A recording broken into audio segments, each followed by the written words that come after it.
Você está ouvindo Ponto de Vista com João Barbiero. Senhoras e senhores, estamos dando continuidade ao Ponto de Vista de hoje, conversando com todo o estado do Paraná, em todas as emissoras da Rede T de Rádios, seja Londrina, Maringá, Cascavel, Curitiba, Ponta Grossa e as demais cidades, Palotina, enfim, todas as cidades onde nós temos as nossas emissoras e automaticamente nas suas regiões. Damos uma viajadinha para o interior de São Paulo também, onde o som da Rádio T chega, também no oeste de Santa Catarina, um pedaço do Mato Grosso.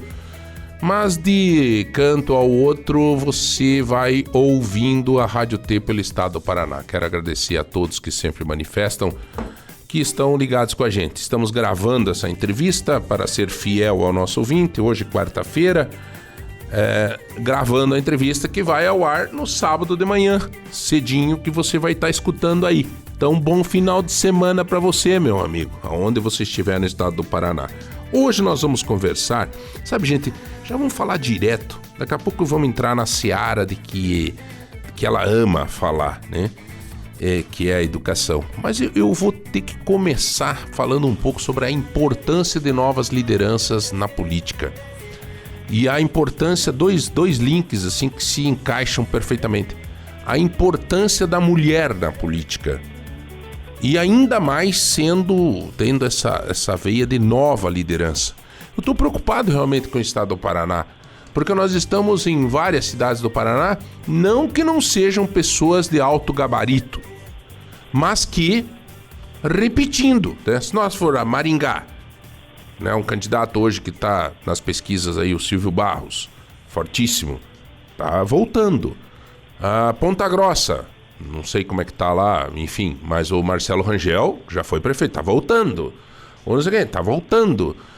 Gente que já fez 2 mandatos, que já desistiu, mas que tá voltando. Por quê? Eu encaro até mesmo como falta de novas lideranças, né?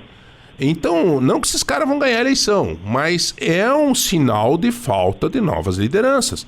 E Londrina, que tem dado exemplo em muitas coisas para o estado do Paraná e para o Brasil, através da administração do Marcelo Bellinati, que é impressionante, o cara está terminando o segundo mandato dele, e esses dias um pesquisador aí me mostrou uma pesquisa que o cara está chegando a 82% de índice de aprovação de governo.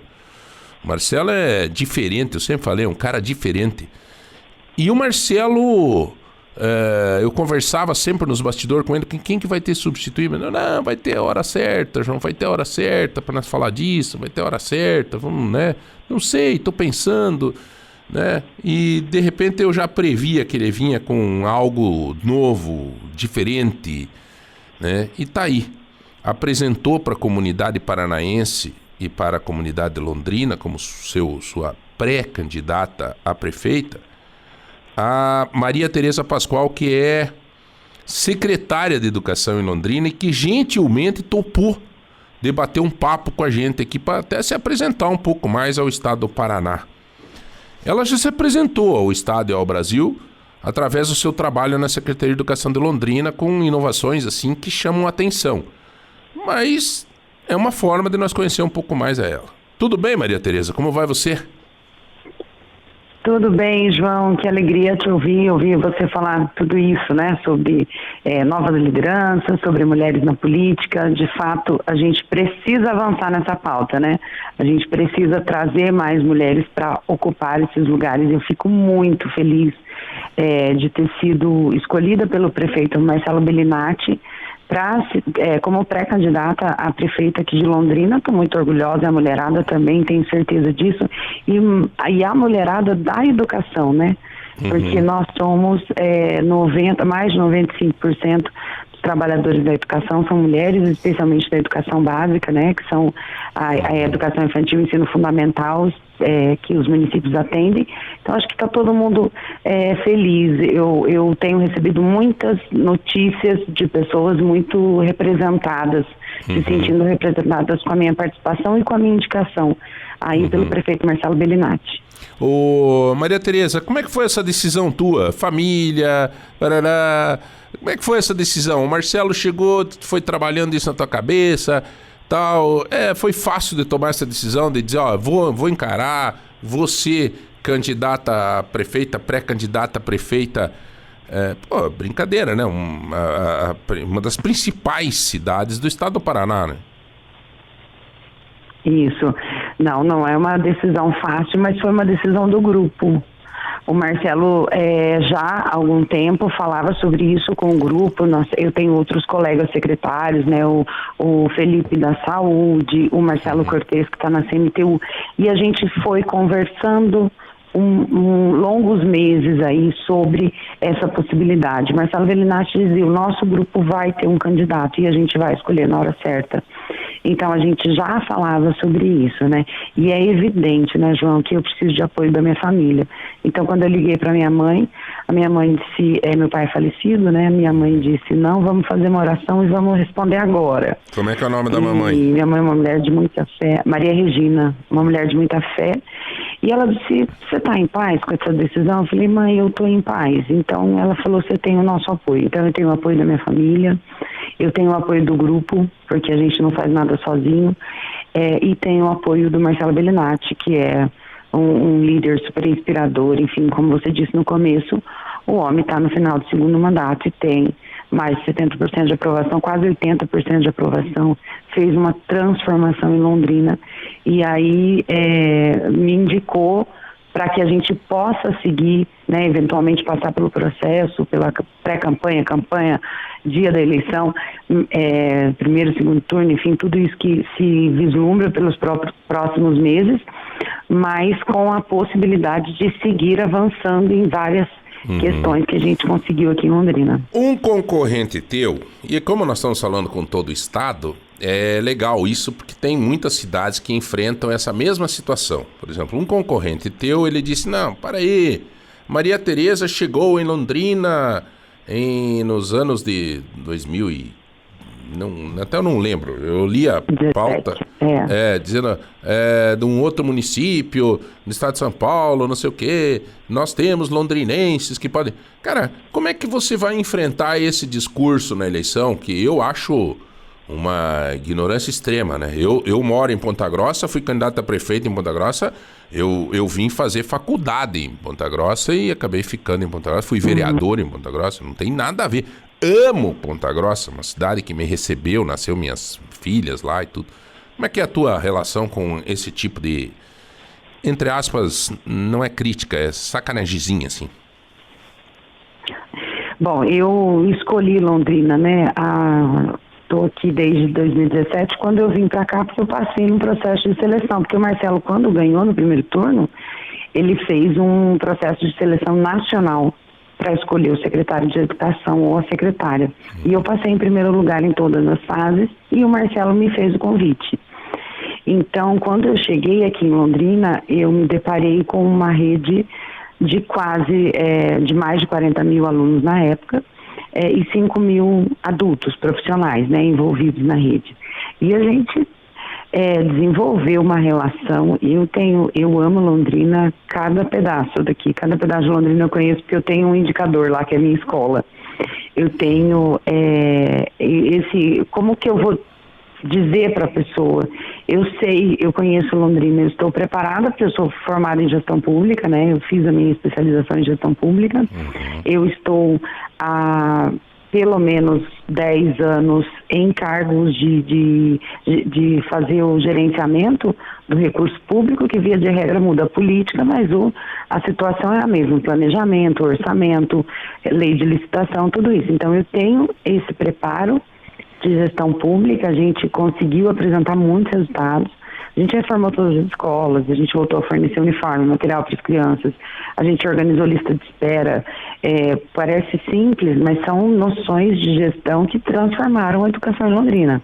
A gente contratou 2.000 professores, só nos últimos 12 meses, 1.000 professores. Então isso impacta demais. Então quando as pessoas podem falar, mas não seria melhor? Não tenho dúvida nenhuma que tem londrinenses incríveis aqui. Só que Londrina achou de acolher bem O hino de Londrina começa assim, ó, Londrina, cidade de braços abertos. E uma cidade muito jovem, com 90 anos, então tem muitas gerações que vieram para cá e aqui se estabeleceram, e eu sou uma delas. Entendi. Então eu acho que a maioria das pessoas entende dessa forma, sabe? Porque ou o pai veio de longe, ou a mãe veio de longe, ou a família mesmo se mudou para cá. Muita gente veio para nossa preciosa UEL e nunca mais saiu daqui. Na verdade, Maria Tereza, eu só abordei esse tema exatamente para ver como é que estava esse teu discurso em relação a esse tema, porque eu já tenho também a minha convicção em relação a esse fato específico. Mas você, cara, você falou o certo mesmo, sabe? Você está corretíssima, né? E essa abordagem da abertura do hino nacional de Londrina é uma grande verdade. Eu tive empresa em Londrina. Londrina é uma cidade extremamente acolhedora, né? Sim, a gente está nesse momento na exposição aqui, né? Está acontecendo a Expo de Londrina que a Sociedade Rural faz. E eu recebo ligação de alguns amigos que estão querendo vir para cá, que não acham mais hotel, não acham nada. A cidade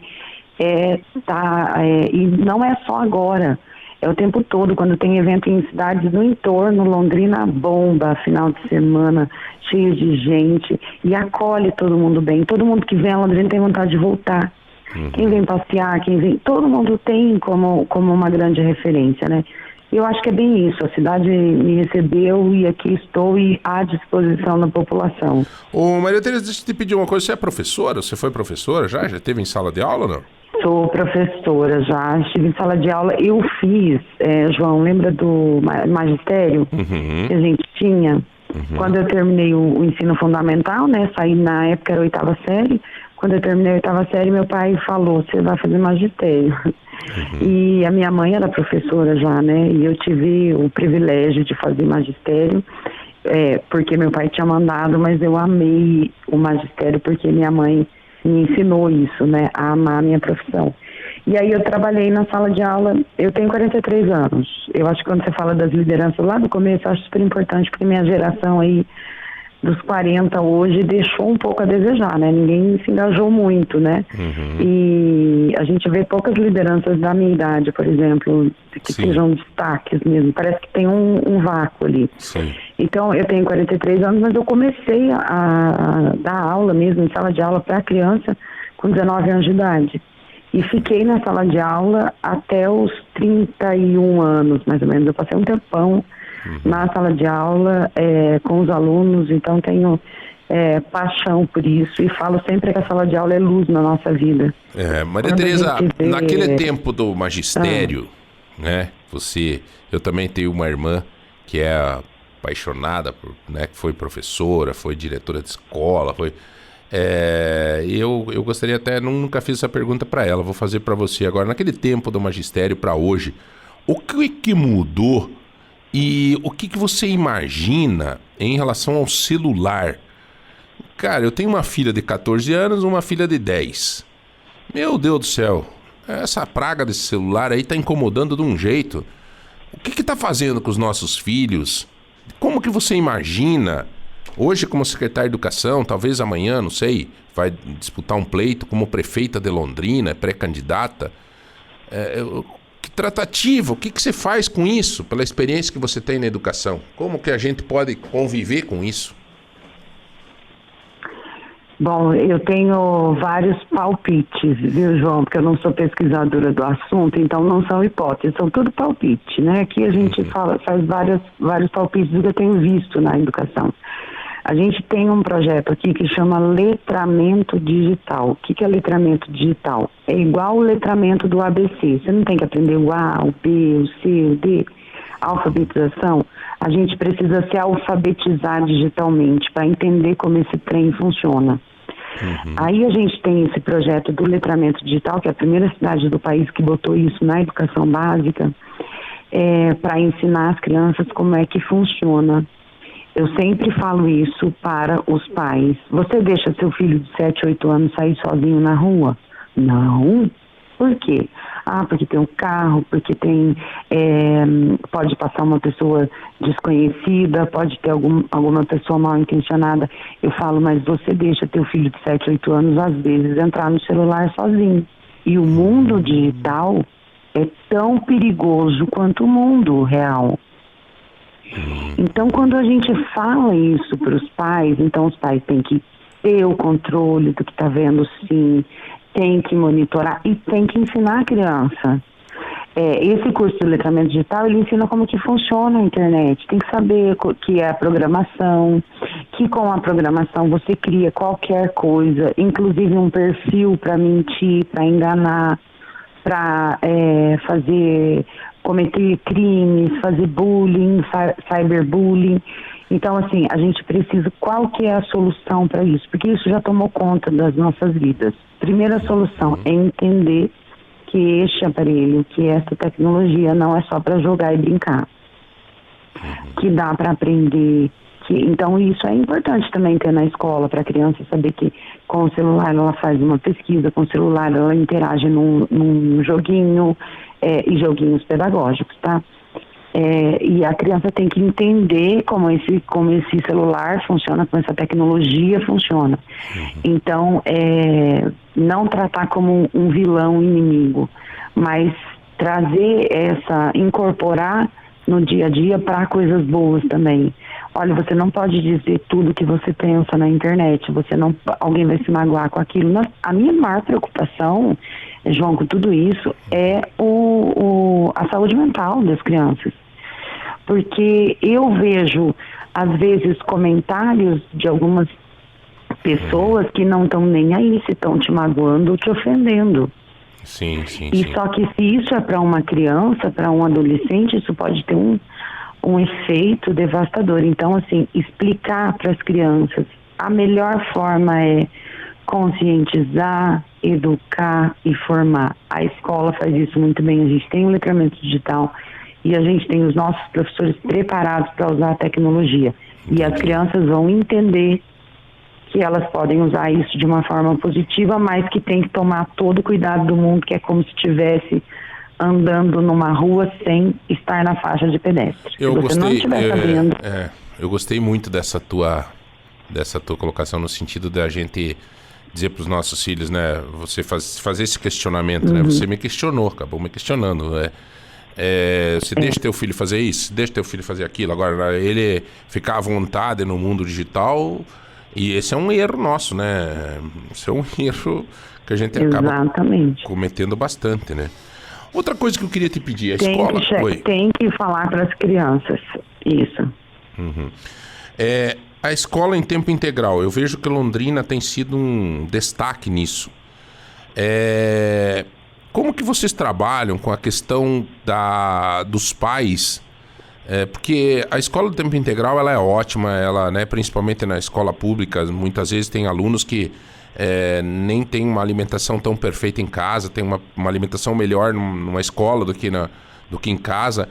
Porém, tem momentos sagrados de uma família que acabam sendo separados, né? De estar em casa, né, na hora do almoço, estar em casa, enfim. Como é que é trabalhado aí, sendo que Londrina é um dos destaques em relação a isso? Como que vocês trabalham essa questão de não afastar, né? Porque a internet já afasta os filhos dos pais e pai de filho, vice-versa. A escola em tempo integral, ela não tem um risco também de criar esse afastamento? Bom, hoje a gente atende todo mundo de 0 a 3 anos, que é a creche, em período integral. E a gente não são todas as crianças que nascem e já vão para a escola, né? Evidente, muitas mulheres que têm condição ou têm rede de apoio, elas conseguem ficar em casa e criar os filhos até os 3 anos, enfim. Mas os que a gente atende de 0 a 3 anos, muito é em razão da dinâmica das famílias. São mulheres que são chefes de família, são mulheres que sustentam a casa, então elas precisam deixar os filhos. E então as que estão lá são nessas condições, assim, elas precisam ficar o dia todo. Aí a gente tem, a partir dos 4 anos, que é obrigatório, a gente tem também famílias que optam por deixar meio período só. Mas a gente tem para você ter ideia, eu acho que é uma questão tão dinâmica da família, de cada uma das famílias, que a gente tem uma procura imensa nas escolas de período integral. Eu acho que tem espaço para todo mundo, tem espaço para o pai e para a mãe que fazem questão de almoçar com os filhos todo dia, e isso é maravilhoso. E tem espaço porque tem escolas em período parcial, e tem espaço para as famílias que precisam deixar os filhos. O que a gente tem feito muito nas nossas escolas são momentos de integração da família com o pai. Por exemplo, a gente vai ensinar, vai fazer um sábado de brincadeiras antigas. Aí os pais vêm e se divertem com os filhos ali. A gente tem Semana da Família na escola, várias vezes por ano, exatamente para trazer isso. E temos orientado muitos pais. Quando os professores chamam os pais na escola, o coordenador chama, a gente sempre orienta: olha, façam uma atividade com os seus filhos, não fica só na TV, vai no parque, e eu acho que tudo isso faz parte da política pública da educação, porque a criança tem que ter momentos de lazer. Só sai com o pai e com a mãe para comer lanche. Não, tem que sair para andar de bicicleta, para ir na praça, para ir, sabe? É uma diversidade de ações que a escola traz isso e fala muito com as famílias sobre esse assunto. Professora Maria Tereza Pascoal, professora, secretária de Educação de Londrina, pré-candidata a prefeita de Londrina, eu vou lhe fazer uma pergunta agora. A senhora não acha que pelo fato de toda essa modernidade, inovação, todas essas tecnologias, essas coisas, nós, pais, não teríamos que, claro, abrindo aspas a isso, voltar a ter aula? Será que as escolas não teriam que começar a se preocupar? Porque eu entrevisto muito psiquiatra, psicólogo e educadores e tal, e eu noto que nós pais estamos numa parcela gigantesca de culpa nessa coisa toda aí que está acontecendo com as nossas crianças. As escolas não teriam que começar a intensificar mais uma ação nos pais também, professora? Bom, a gente tem vários projetos tem esse nome, inclusive chama Escola de Pais. Porque sim, a gente está em constante aprendizado. Eu tenho certeza absoluta que os pais, as mães fazem de tudo com a melhor intenção possível. E eu sempre digo isso, gente, os nossos professores, diretores e coordenadores também estão fazendo tudo com a melhor intenção possível. Então vamos juntar? Vamos sentar para conversar? É isso que talvez as famílias têm que estar mais abertas, né? Porque antigamente chamava a gente na escola para dar bronca. Não é para dar bronca, não. A gente não chama pai e mãe para dar bronca, não. A gente chama pai e mãe para conversar sobre os melhores encaminhamentos. A minha equipe aqui tem uma abordagem com as famílias que eu acho sensacional, assim. Às vezes eu escuto os encaminhamentos que eles dão numa situação que aconteceu com uma criança, ou que eu fico assim, gente, eu falo tudo isso para as mães, elas aprenderam tudo isso. É um constante aprendizado. E os pais, que hoje são pais, eles aprenderam de um jeito, num tempo que não tinha internet, que não tinha grupo de WhatsApp, que não tinha nada disso. Então hoje é muito diferente. A gente não pode, os pais, as mães, educarem, pensar assim, vou educar as crianças igual eu fui. Não tinha internet no nosso tempo. É tudo muito diferente, né? Eu já ouvi vários palestrantes falarem sobre isso. No meu tempo de criança, ou você ouvia coisas do pastor e do padre, né, na igreja, ou do professor, ou do pai e da mãe. Entendi. Você aprendia com o pastor ou com o padre, com o professor ou com a professora, ou com o pai e com a mãe. Essas eram as nossas fontes de informação. Hoje, são milhares, milhões de informação que as crianças recebem todos os dias. Então, a gente precisa encaminhar de forma diferente, sim. Precisa parar para refletir e pensar com as crianças.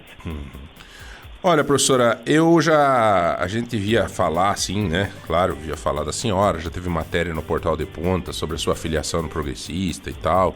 O Marcelo Bellinati, prefeito Marcelo, falava muito do teu trabalho, mas confirmou a impressão, sabe? Gostei muito de te conhecer, acho que as pessoas que nos ouviram também na nossa Rede T também gostaram. Agradeço muito. Depois que se efetivar a candidatura, eu vou estar entrevistando os principais candidatos pelo estado do Paraná e a gente vai voltar a se falar daí como candidata aí sim, né, efetivamente, legalmente, nos períodos certos, como candidata a prefeita de Londrina, para saber um pouco mais o que a senhora pensa sobre o futuro de Londrina. Mas hoje, eu te agradeço muito, porque foi muito bom ter falado com a educadora, com a professora, com essa mulher que vai fazer, já está fazendo, mas vai fazer história na cidade de Londrina. Obrigado, viu, secretária? Obrigado mesmo. Muito obrigada a todo mundo que ouviu e estamos aí. Show de bola. Bom trabalho aí e assim nós encerramos, meu brother. Encerramos o ponto de vista de hoje, conversando com todo o estado do Paraná. Eu, meu amigo Rodrigão, que essa semana fizemos essas entrevistas para vocês. Eu, João Barbiero, me despeço. Nós voltamos sábado que vem. Cuidado com a dengue, gente. Tá na hora de parar de discurso e dar uma olhada na tua casa, ao teu arredor. Chega de discursinho. Chega de chegar na igreja e escutar o pastor, o padre falar, escutar nós aqui na rádio falar. Eu, João Barbiero mesmo, essa semana disse, para aí, tô falando todo dia, mas o que eu fiz? Eu dei uma olhada aqui, como é que tá no meu prédio e tal. Eu não tinha feito isso. Agora eu fiz, então eu posso falar com mais propriedade ainda. Porque daqui a pouco você pega dengue e daí não adianta chorar o leite derramado, tá bom? Vamos lá, gente. Um bom final de semana. Até sábado que vem. Tchau. Você acabou de ouvir Ponto de Vista com João Barbiero, aqui na Rádio T.